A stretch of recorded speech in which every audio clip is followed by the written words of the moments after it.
The third age burns hotter than ever. Rand al'Thor has taken Caerhien. Perrin Goldeneyes holds the two rivers, and Nineveh has delivered the male Ardent to Salidar's rebel Aes Sedai. But the pattern is tightening, threads pulling tighter toward the last battle. Days after Moiraine's sacrifice, the world teeters on chaos. As storms gather over Caemlyn, the board is set, and every move will echo in the shadow of prophecy. Rand broods atop the Sun Palace, haunted by Moiraine's loss and by Asmodean's dry, dangerous lessons. Word comes swiftly. Queen Morghese of Andor has vanished, and Caemlyn is gripped by Lord Gaebrel's iron rule. In the White Tower, Egwene glimpses devastation, a terrible schism splitting the Aes Sedai. Mat, restless and reckless, draws the band of the Red Hand to him, finding in their midst both refuge and temptation.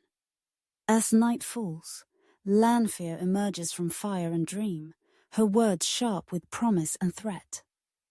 Lews Therin, the tower is yours for the taking, if you dare steal it first. Egwene, Nynaeve, Elaine, Tom, and Julian steal away from Caerhien, traveling the dusty back roads toward Salidar. Disguised as a merchant's train, they hope to slip past the gaze of the Forsaken.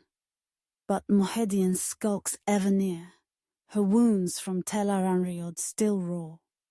Nynaeve's anger finally explodes within the dreamscape, and with a weave of pure will she collards the spider herself, binding her in a net of dreamlight. In daylight, Egwene understands at last. The rebels need a symbol, not just a guide. The sisters swear secrecy, and Egwene steels herself for leadership, though uncertainty gnaws at her heart. Rand declares his intention to claim the Lion Throne for Morghase's sake, stirring the Andoran houses to open conflict. Mat's dice-spun memory warns him. Civil war in Andor will bleed it white. Rand ignores the caution, preparing instead to seize Caemlyn and bring down Gaebrel. The Forsaken Rachvin in disguise. Camped outside Caerhien with the Aiel, Aviendha shoulders the double burdens of her swelling bond to Rand and her duties to the clan chiefs. The lines are drawn, and every choice sharpens the sword of fate. In Caemlyn, Rachvin strengthens his hold, his army bolstered by compelled men and shadowed allies. Mat infiltrates the city through ancient sewers, only to encounter a golem silently butchering Gaebrel's rivals. Escaping by the skin of his teeth, Mat realizes that luck alone may not save him this time. Lightning stabs from the sky as Rand and his Aiel spear sisters arrive through a gateway, battle singing in their blood. The city erupts in chaos. Aiel leap from rooftops under a deluge of forbidden balefire, and Rafin turns the palace into an inferno of power. The Lion Palace becomes a battlefield, its walls shuddering beneath Balefire's wrath. Rachvin flees through a shimmering gateway to the world of dreams. Rand pursues, sword wreathed in flame. Tel Aranriod bends to their wills. Deserts bloom and wither. Palatial halls flicker through endless scenes. In a heartbeat, Rachvin's balefire strikes. Mat, Aviendha, and Asmodean vanish, erased by white-hot light. Grief-stricken and furious, Rand unleashes a greater stream, eradicating Rachvin and unraveling the threads of time itself. Mat and the others live again, oblivious to death's near touch. Rand wakes in the ruined palace at dawn, power spent and soul trembling. In Salidar, the rebel sitters set an age-spanning wheel in motion. Egwene is raised Amyrlin's seat. She accepts the stole and staff, her voice unwavering though her hands can barely keep from shaking. Moghedien, caged and spitting venom, becomes an unwilling tutor. Egwene siphons forgotten weaves from the depths of the Forsaken's mind. Meanwhile, Nynaeve pushes the limits of the power, desperate to heal those who have been severed. At last, with cider blazing within her, she mends the wounds of stilling for Swan and Lane. Their jubilation galvanizes the rebels. Egwene leads the charge, ordering the march on Tar Valon. Rand cannot find peace. His dreams are haunted by the dead and the endless weight of duty. Mazrim Taim appears, pledging fealty with a sly smile and a warning, let the Lord of Chaos rule. Rand gives him the land that will become the Black Tower, setting Time the task of gathering men who can channel, no matter the risk. Mat rides south to Ebudar, assigned to guard Elaine and Nynaeve on their hunt for a mysterious weather Ter Angreal.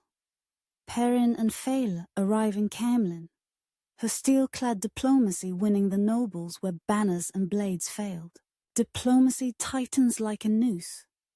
2 Aes Sedai embassies arrive in Caemlyn, Elaida's stern Reds and Salidar's secretive 6, each scheming to leash the dragon. Rand plays them off one another, never trusting, always watching. Sorelia, oldest and sharpest among the wise ones, cautions him. Even stone shatters from too many cracks. The Black Tower swells with the recruits, their power and instability growing in tandem. Min's prophetic sight is grim. A kneeling Aes Sedai in blood, the White Tower sigil blazing. Elaida's trap is sprung. Rand is lured from safety on the promise of peace, captured by a circle of Aes Sedai wielding the one power. They cage him in a box, beating him whenever he dares resist. Across the world, word spreads like wildfire. Perrin gathers the 2 Rivers men, the Aiel Maiden warriors, wise ones, and Time's new soldiers, the Ashaman. All roads lead to Dumai's wells, where wolves howl beneath a blood-red sky, and those who can channel turn the battlefield into a hellscape. Ashes, ashes, all fall down, chant the Ashaman, tearing earth and sky asunder.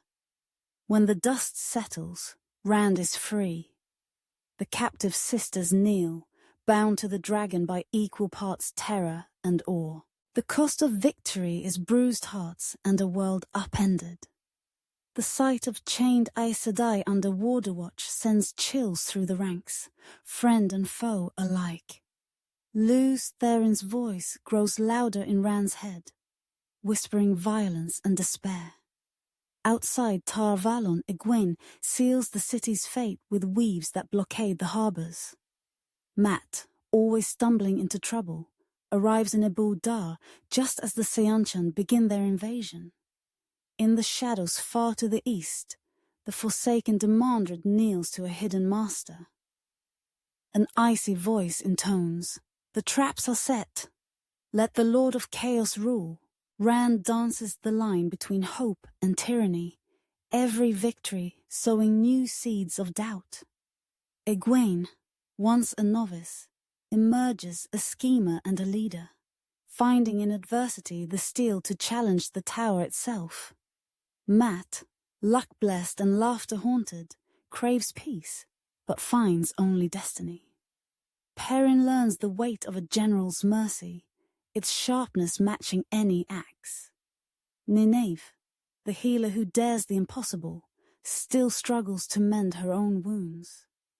Time rises within the Black Tower, a flawed mirror to Rand, full of power and void of compassion. And everywhere, Aes Sedai pride cracks. 2 Gyuas marching unstoppable towards civil war. So the season ends, bathed in chaos. Bonds broken, armies forged, and the Dragon Reborn feared almost as much as the shadow he fights. The pattern weaves onward, with blood, hope, and prophecy. Which moment do you long to see when the wheel turns again?